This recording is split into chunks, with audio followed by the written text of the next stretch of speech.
É interessante o amor de Deus, como Jesus foi e falou com os discípulos e fez com que eles entendessem a vontade de Deus. O povo não entendia, queria matar Jesus, mas só por Jesus falar a verdade. E às vezes a pessoa, quando ouve a verdade, entende tudo errado, faz uma confusão mental e acusa todo mundo. Em João 7, versículo 19, está escrito assim: não vos deu Moisés a lei? Foi Moisés quem deu a lei. E nenhum de vós observa a lei. Quer dizer, Moisés deu e não observava. Jesus estava dando agora a nova lei, a nova aliança. E por que procurais matar? Queriam matar Jesus e achando que estavam agradando a Deus.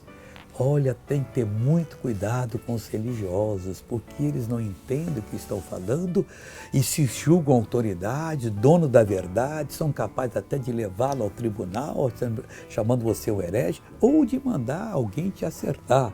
Mas creia que Deus vai lhe proteger e nunca nenhum mal vai lhe suceder.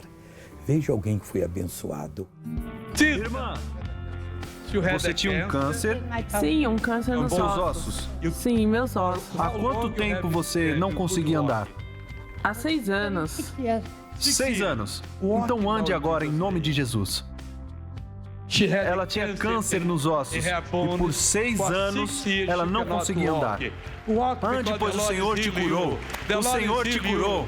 O Senhor te curou. Aleluia! Aleluia!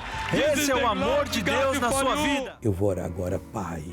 Nós estamos orando agora para todo mundo ser abençoado. Não há como o inimigo destruir essa vida. Em nome de Jesus está proibido tocar nessa pessoa. Em nome de Jesus Cristo. E você levanta as mãos e diga: obrigado, Pai, eu recebo. A bênção é sua, em nome do Senhor Jesus. E viva bem.